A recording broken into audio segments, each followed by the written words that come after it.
So let's talk about the 6 pillars that make up the perfect dropshipping company.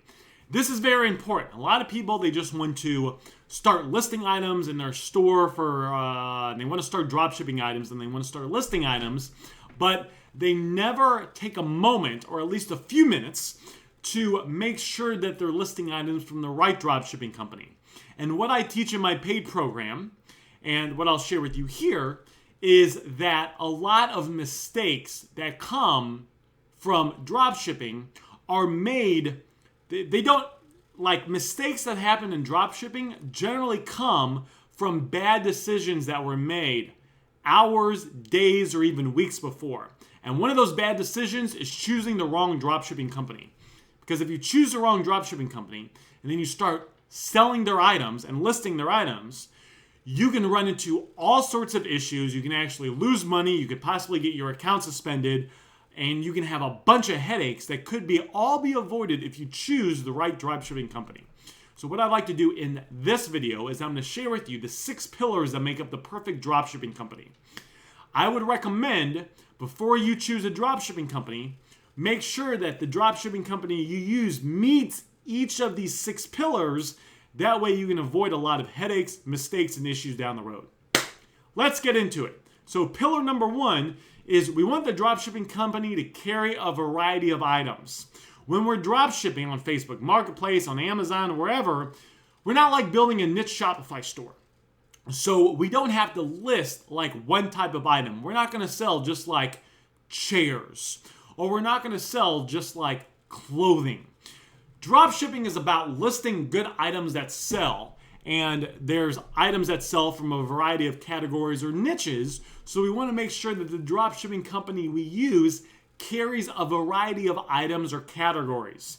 Now, if they don't, and they meet all the other criteria, they could still be good to use, but you want to find other dropshipping companies then too. Like if you find a great dropshipping company, and maybe they carry great chairs, right? And they got office chairs and chairs people sit on, and you want to use them, that's fine, but don't just strictly rely on them. Because we want to be listing items from a variety of categories, a variety of niches in our store. 2, it's got to have fast shipping. The shipping has to be fast. And it doesn't have to be overnight. It doesn't have to be in 2 days, but the item should be getting to your customer in 7 to 10 days. 7 to 10 regular days, not business days, 7 to 10 days after the customer buys the item from you, the item should be delivered to the customer. There is a thing that I made up called shipping timeframe etiquette. And in the United States, there's like kind of an unspoken rule where if you buy something in the United States online, the item should get delivered to the customer generally in a week, week and a half. If you go any longer than that, the customer starts to complain. Even if they know it, right? And even if you tell them, and a problem with that is sometimes you'll put it in the description, but they won't read the description. Like if the shipping time is 2-3 weeks, that's too long. That's going to upset most customers. They're going to get anxious just because what people are used to is 7 to 10 days. Now with Amazon Prime, sometimes you can get it in 1 to 2 days. It's fine if they can't get it in 1 to 2 days. 7 to 10 days is fine. You don't really want to go past the 10-day period. I was watching a YouTube video of this guy, and he was teaching Facebook Marketplace dropshipping. And he talks about how he was making a video on Facebook Marketplace dropshipping, and he talks about how his account got suspended. And what happened was he was dropshipping from AliExpress. Now, I don't know why the hell he's dropshipping from AliExpress. And the suppliers, because there's some people on AliExpress where you can get it in 1 or 2 weeks, right? But he was dropshipping from the companies on AliExpress where the shipping time was like 4 to 6 weeks. And this guy said that in the description of his items, he even put it was 4 to 6 weeks. And he told the customer after they bought the item, the customer was going to get it in 4 to 6 weeks. But some customers don't read the description. Some of them do, which is why your description needs to be good. But like, he had all these customers that were complaining, and I guess they reported his account, and his account got shut down, right? Because it was like a month and a half before the customer got their item. The customers need to be getting their items, guys, in a week, week and a half. So the second pillar is it's got to have It doesn't have to be super fast, but good shipping time frames. Number 3, good return policy. It needs to be ideally free. Free return policy. I've seen people and they'll start using a dropshipping company and they're selling items, and then all of a sudden the person wants to return an item, and the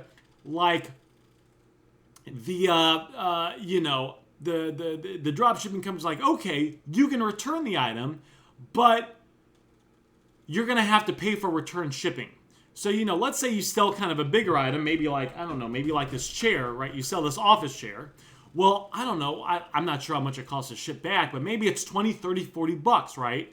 So if you sold the item for, 80 bucks, but you got to pay $30 to have it shipped back, well, now you're losing money.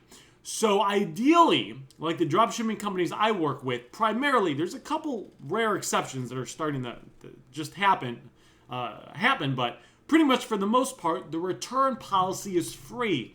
Free returns.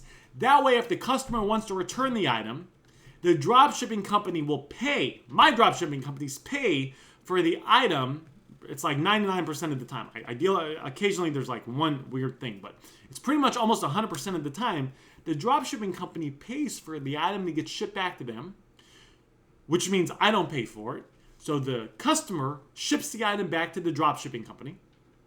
The dropshipping company refunds me my full amount, then I refund the customer, and that way, in that situation, I don't lose any money. The item gets returned to the dropshipping company, I don't lose any money. If I had to pay $40 to have it shipped back, well, now I'm losing money, and I'm not in this business to lose money. Number 4 is a long return window.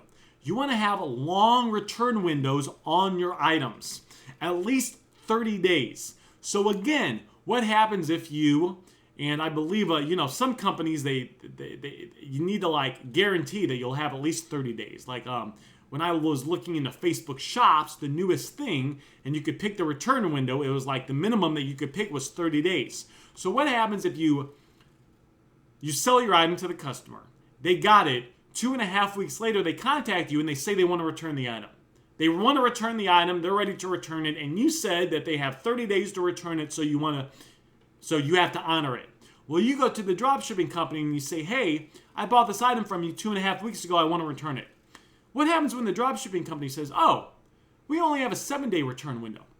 We only have a 14-day return window. Sorry, you're SOL. That's short for shit out of luck. You're screwed. So now what do? You pay to have the item shipped back to you? Maybe you try to sell it on Craigslist?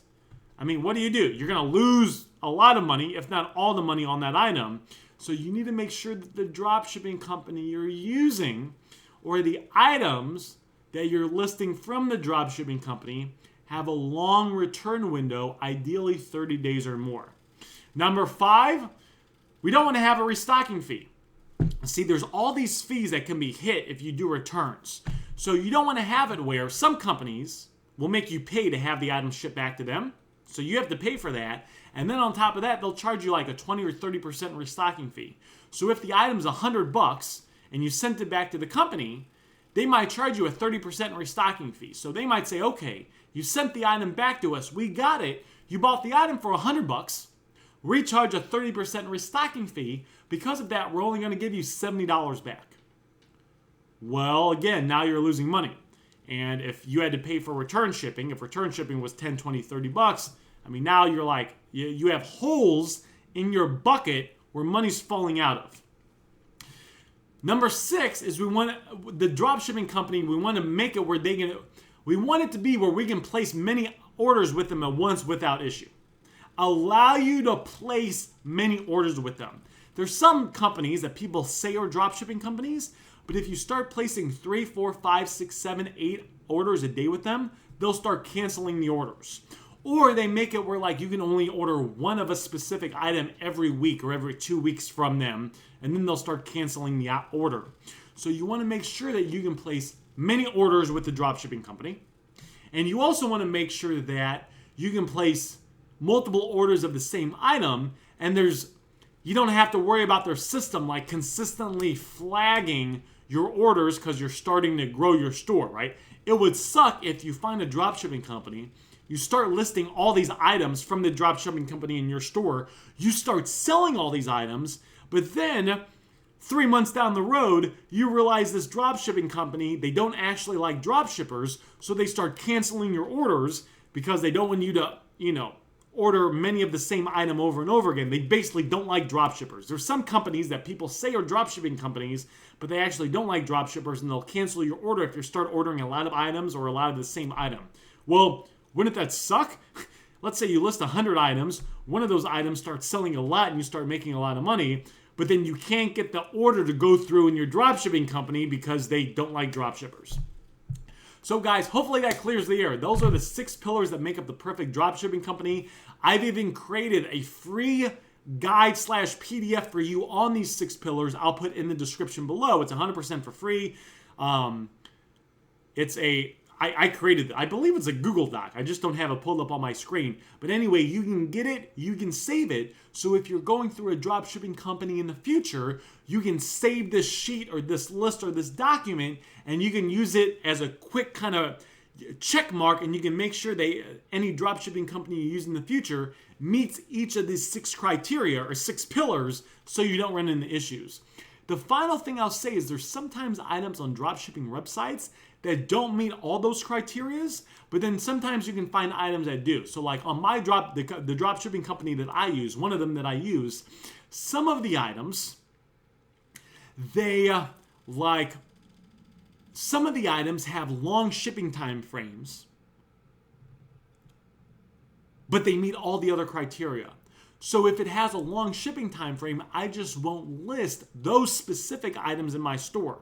Like this one dropshipping company I use, a lot of their items actually meet all 6 criteria, but occasionally I'll run into one item where the delivery time is like 3 weeks.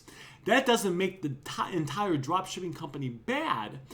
That just means that I will not list just that one specific item. So I just won't list that one specific item. They still have plenty of other good items to list as well. So that's kind of an advanced tip. Sometimes there'll be dropshipping companies and specific items you won't want to list because maybe there's no return or a long delivery time or expensive. If you got to return the item, you have to pay for it. That might not make the dropshipping company bad. It might just be there's just a handful of items on the dropshipping company's website you want to avoid, but there might actually be a lot of good items that you can dropship as well.